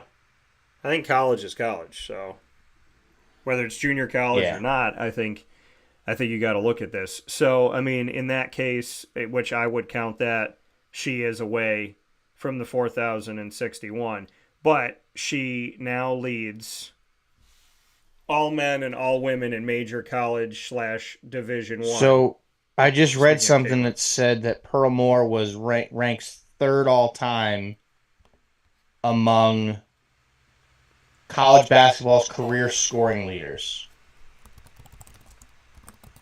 for all levels of men's and women's college basketball. I need to find this list because I want to know what the record is. Well, because they have, let me see here. I don't want Division I. I want all levels.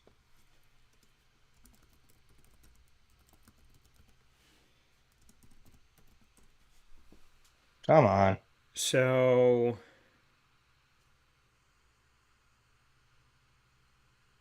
all right, they're not going to give me the information that I need with that here.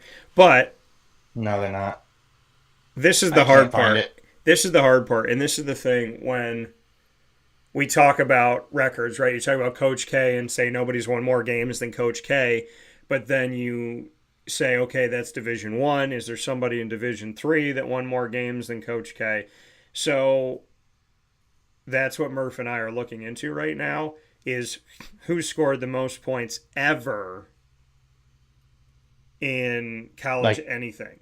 So in college basketball. So is there somebody in Division II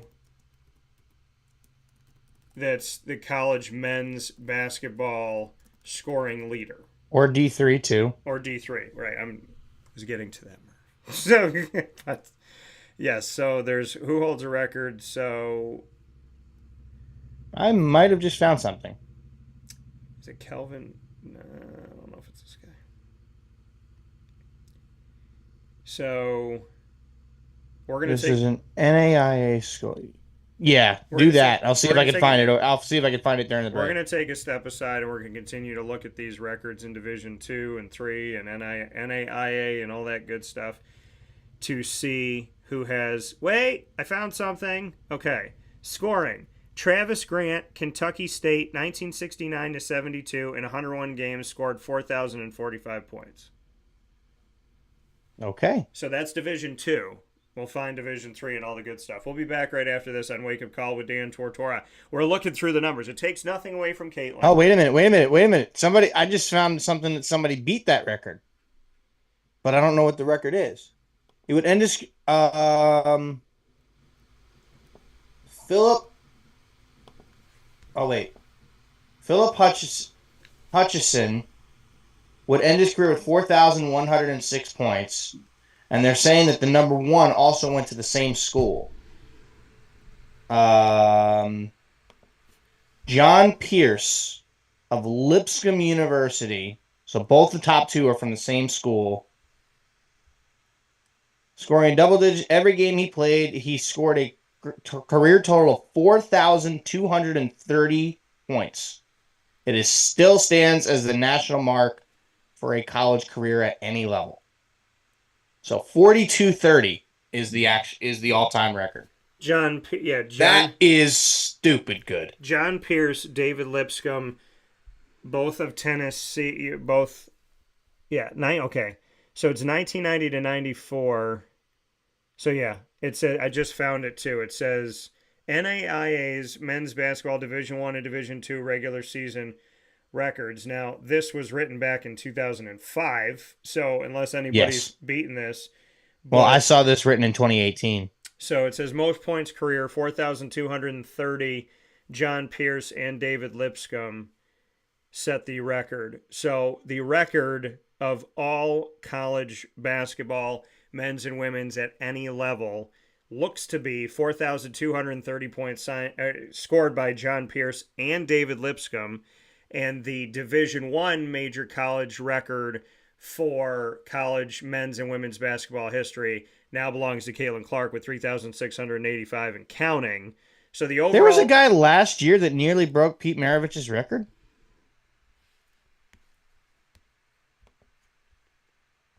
Antoine Davis from Detroit Mercy. Oh, that's D2. Fell short. I think it's D2. Yeah. But still fell short. How many points did he finish with? So we're going to take a step aside for a fast break. We'll be back right after this on Wake Up Call with Dan Tortora. We're looking at them record books, folks. We'll be back after this. In these unique times, there are those in our community that give us a sense of normalcy and positivity. Pizza Man on 50 Oswego Street in Baldwinsville has been here for you for over 35 years and is here now. Call 315-638-1234 or order online at pizzamanbville.com to bring those familiar tastes into your home. And remember to come see our monthly on-site broadcasts centered around the community and our Baldwinsville Bees. Pizza Man in Baldwinsville. Any way you slice it, they are always here for you.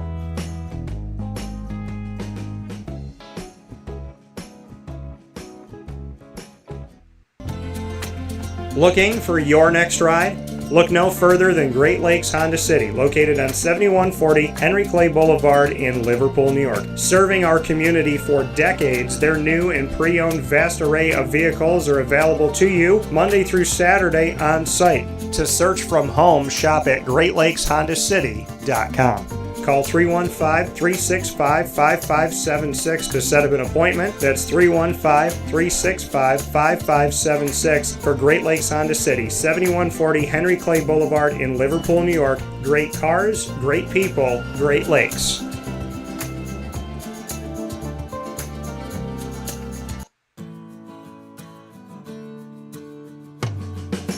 Our corporate purpose at Chick-fil-A is to glorify God by being faithful stewards of all that's entrusted to us and to positively influence all those who come in contact with Chick-fil-A. And what became increasingly clear from our success in Cicero is that people love Chick-fil-A. And also I think we recognize that we had a great opportunity to grow the brand and grow our platform. I felt incredibly grateful when I was selected to be a Chick-fil-A operator. I think what it's meant for me, what I've come to realize on a very deep level is that this is a calling for me. It's not a career, it's not a job. The Lord called me to be a Chick-fil-A operator and to use these restaurants to glorify Him and to positively influence other people. I'm blessed. I'm very blessed. Head to Chick-fil-A Clay on 3974 State Route 31 in Liverpool, New York. Carvel DeWitt, it's what happy tastes like. Do you know why? Because we make ice cream. Creamy, rich, flavorful ice cream. Not yogurt or iced milk like some of our competitors. Ice cream. Fresh, by hand, daily. For the calorie conscious, we have something new for you. Our new Carvelite. Same great flavor, creaminess, and texture of our regular ice cream with only 35 calories an ounce. So whether you want an ice cream cake, flying saucer, dasher, carvalanche, hard or soft ice cream, we will satisfy your craving with our fresh, handmade regular or new Carvelite ice cream. Carvel DeWitt. It's what happy tastes like. The Wildcat Sports Pub in Camillus, New York is located on 3680 Milton Avenue in the Home Depot Plaza. It is your family-friendly sports bar and restaurant. Folks, some sports bars aren't family-friendly. Some family-friendly restaurants are not sports bars. The Wildcat Sports Pub in Camillus, New York is proud to be both. It is that marriage that you've been looking for years. The Wildcat Sports Pub is your home base for your sports bar and restaurant needs, games for the kids, indoor and outdoor activities, and enough things on the menu to come back every single week and get to try something new. They're open Sundays from noon to 8 p.m., Monday through Wednesday, 11 a.m. to 11 p.m., and Thursday through Saturday from 11 a.m. to midnight. For reservations and party information, call 315-487-2222 for the Wildcat family-friendly sports pub and restaurant.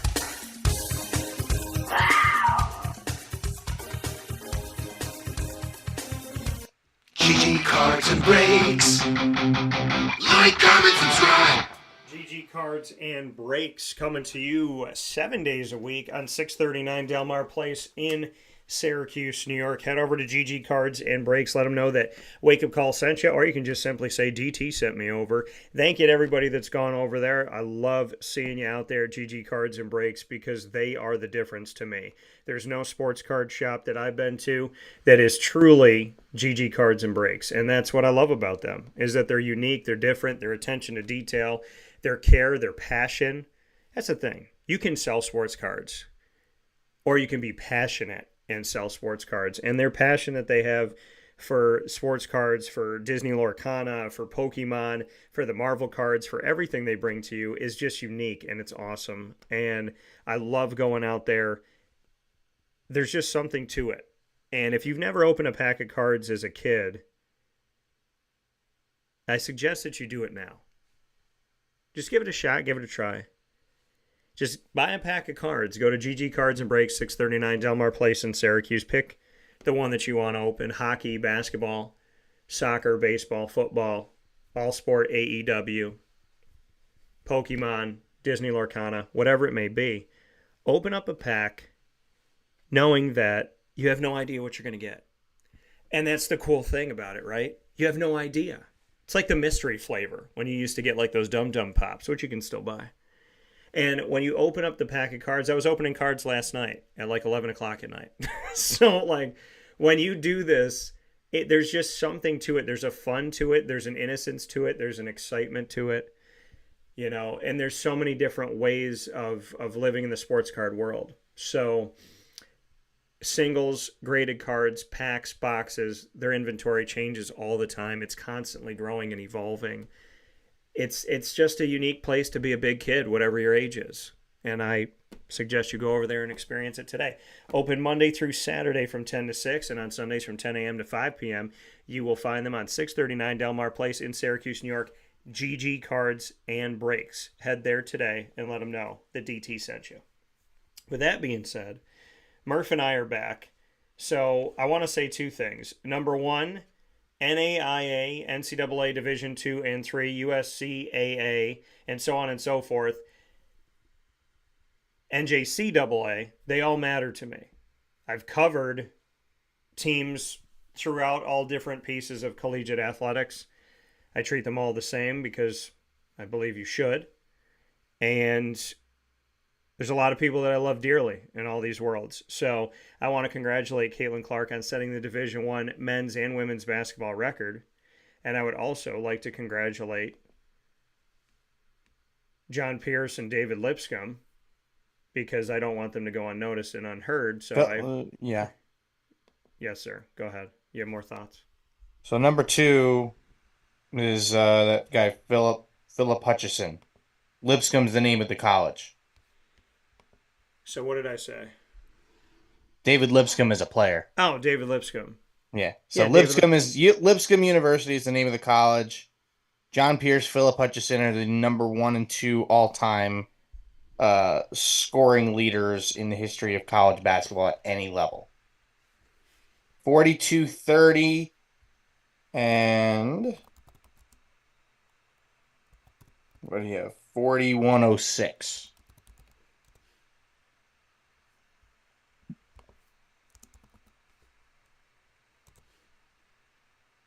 So what is this here? So, yes, congratulations to everyone involved. So his name is David John Pierce? Is that what I'm saying? No. There's no David. What am I seeing here? Why does it say David here? Where are you looking? I'm looking at a thing directly from the university. Okay. There's no David. It's John Pierce and Philip Hutchison. And I have no idea why this is read the way that it's read, because this is what I'm reading. This is what I'm looking at right now. David Lipscomb University. Yes. John Pierce. I don't know. Yeah. Okay. So John Pierce is the name of the player. Okay. So David Lipscomb University in the state of Tennessee, from 1990 to 1994, a man by the name of John Pierce scored 4,230 points. We would like to congratulate him on being the highest collegiate basketball scorer of any level in the history of college basketball.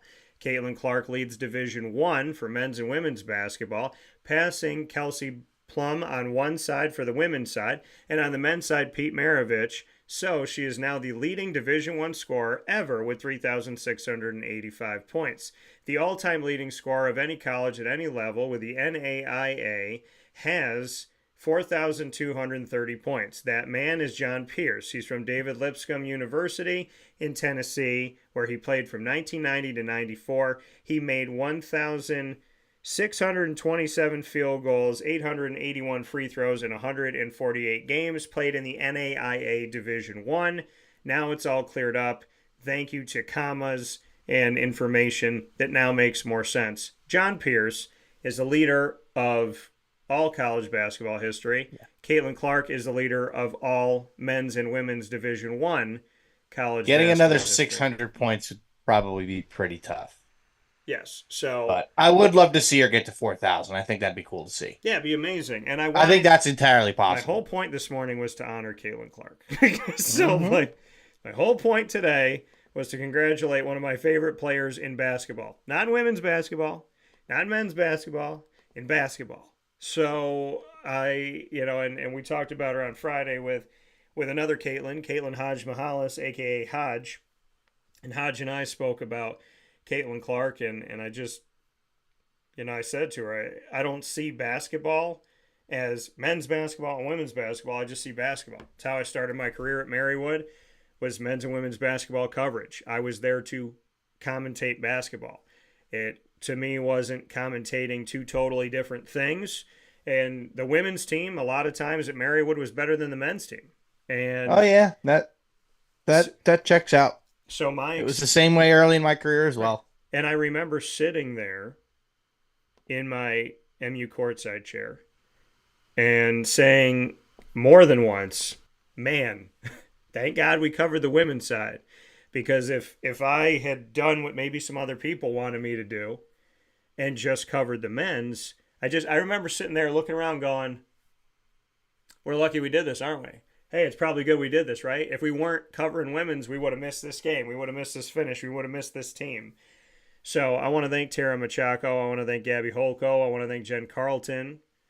I want to thank Eric Grunman, Enrico Mastriani, everybody involved. I want to thank Pat Murphy, and I want to also thank Dr. Mary Jo Gunning for everything that you have done in Marywood University history, for giving an opportunity to me and giving an opportunity to Brendan, to Brian Johnson, to Joe Forgione, to everybody that is there now. So much appreciation, and let's keep this thing going in the right direction, please. And I appreciate it very much. So I do want to, like I said, to John Pierce, and yeah, because it says he is the all-time, all-division, all-gender scoring leader in college basketball history. All-gender. With 4,000, that's funny. With 4,230 points. That's how it's written down. Now, in order for Murph and I to find this, we had to find it Tarantino we had to scour Google. Right. That's why your boy is a part of me. pardon me, David Lipscomb University. Because the thing is, I know there's a Lipscomb University. I didn't know there was a David Lipscomb University. So my apologies on all of this in trying to find the information. But in order for Murph and I to find this, and now that I know John Pierce's name, everything's right in front of me here. But in order to find John Pierce's name, y'all don't make it easy. So let's try to. Why is there not like an all-time college basketball leading scorers list? Just all levels of college basketball. There should just be a direct. Every time I look it up, it's Division I. Right. Division I men's. There Division should be I women's. there should be a directory. All levels. There should be a directory, and in the directory it should say all-time. It should be like this. The problem is it would be on NCAA's website, and NCAA would not account for NAIA or junior college. No, it doesn't have to be on the website. This is what I would do. I would have an all-time list that has leaders all-time of everything. Points in a game, assists in a game, total points, total field goals, total three-point, whatever. And then in parentheses next to them say NCAA D3, NAIA, USCAA, NJCAA, NCAA Division I, NCAA Division II. And then have that all-time list of everybody. And then under that list have NCAA Division I record, men's and women's. Then have NCAA Division I men's, NCAA Division I women's. Then do the same thing. You'd think for Division II, Wikipedia would Division have III, that. and go on from there.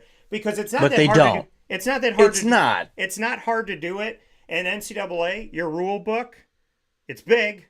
So if you have the time to write all of those rules that you also don't ask people to follow, I would suggest that maybe we can have an all-time stat book of every sport, every division, all-time leaders of college in general.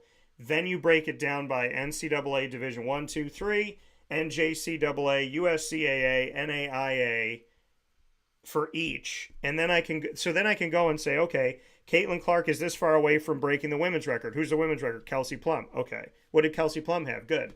Okay, if she beats that record, what's the men's record? Pete Maravich. Okay, so there. So if she beats that, then she'll have the Division I record.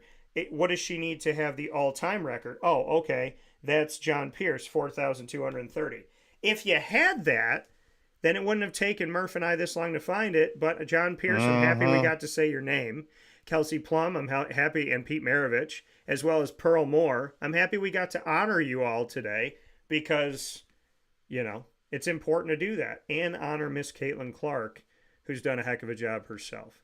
Murph, any final notes here this morning in the Major League Baseball world? I do want to make one note myself before I throw it over, and that is that you had made mention of the Zach Wheeler contract, and I wanted to give my thoughts here for Mr. Zach Wheeler. So Wheeler has signed a $126 million contract over the next 3 years, according to sources. So we will see how this all shakes out and what. I believe the Phillies just announced it. Yeah. So this one that originally came I believe they out, had a little press conference where they announced it today. So it says an announcement by the Phillies is expected today.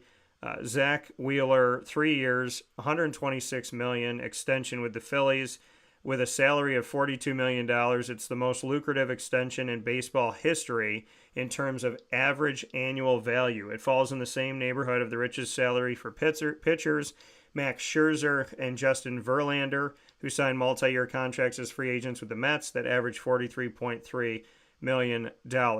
Wheeler's entering the final season of a 5-year, $118 million contract, and so now he will have more time to spend with them, which is great. So now Wheeler's deal does not have a formal no-trade clause, but he will soon earn what is known as 10-5 rights.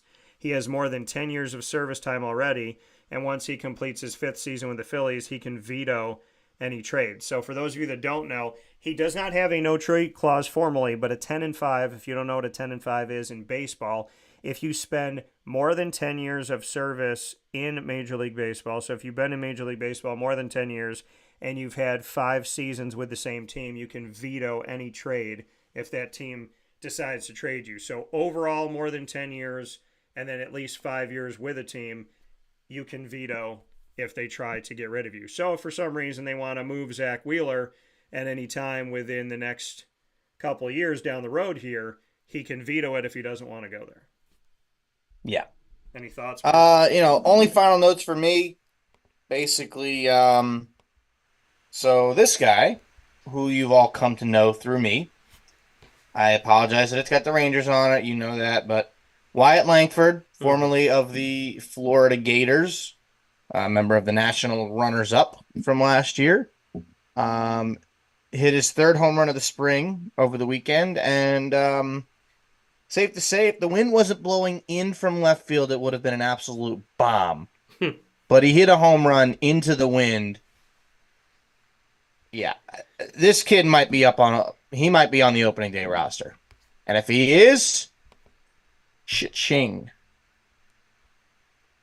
So that coming from Mr. Murph here. As we have saddled up our day, we've started off your week with the NFL. Plenty of conversations on the NFL. Major League Baseball.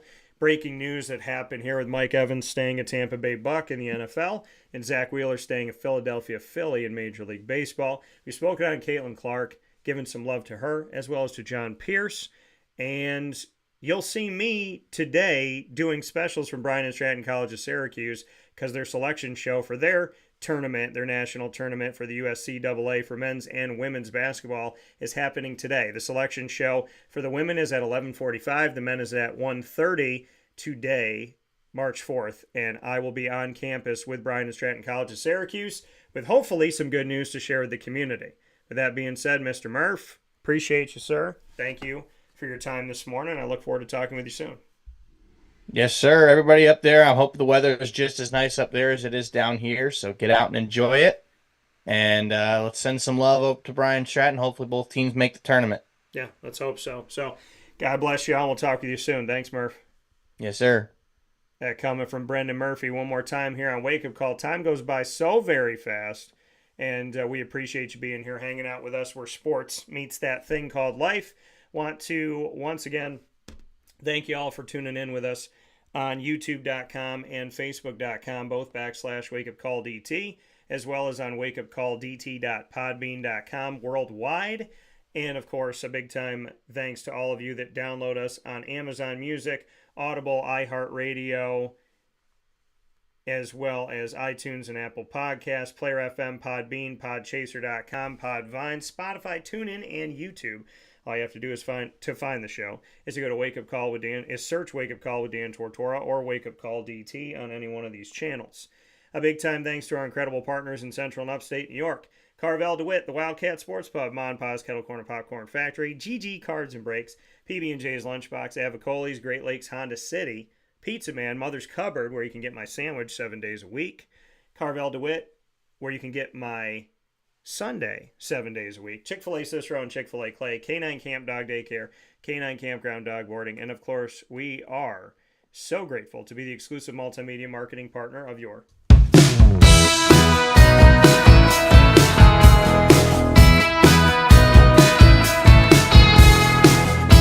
Lemoyne College Dolphins. It's Fins Up every single month on Wake Up Call with Dan Tortora. Find your Dolphins hanging out with us during Dolphin Time Wednesdays at 9 a.m. Eastern Time. You'll find AD and DT with Athletics Director Bob Beretta and myself, Dan Tortora. First and third Wednesday of each month. Second and fourth Wednesday, you'll find the Dolphin Dive, diving into stories of student athletes, coaches, administration, future Dolphins, and alumni. Get all of our content by going to youtube.com/wakeupcalldt. Click subscribe and the notification bell. And, of course, you can also find them on the homepage of wakeupcalldt.com and underneath the exclusive partners tab on wakeupcalldt.com. For more information, go to LeMoyneDolphins.com, and as always, Fins Up.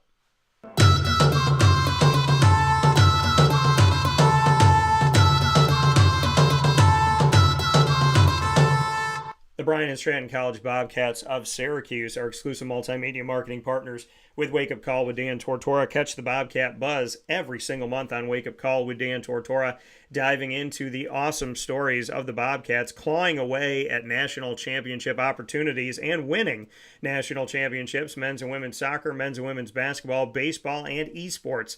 All come to you from James Street in Syracuse, New York, with the Bryan and Stratton College Bobcats of Syracuse. Find them on youtube.com/wakeupcalldt. Click subscribe and the notification bell. You can also find their playlist on our YouTube channel, and you can find them on wakeupcalldt.com's homepage and underneath the exclusive partners tab on wakeupcalldt.com. For more information, go to syracuse.bscbobcats.com, and as always, go Bobcats. With that being said, on today's show, I want to thank Murph, as always, for being with us to start off the week with DT and Murphy here on Wake Up Call exclusively. Ma and Pa's, the snack capital that's on 201 7th North Street in Liverpool, New York. Head over there today for your St. Patrick's Day and Easter surprises for the people that you love, and get some treats for yourself as well while you're there. Facebook at Wake Up Call DT, X at Call DT, Instagram at Wake Up Call _DT. I'm heading over to campus. I'll see you all over there. God bless you all. No stress. Do your best. Don't let anyone tell you your value. Deem your value from God, and your value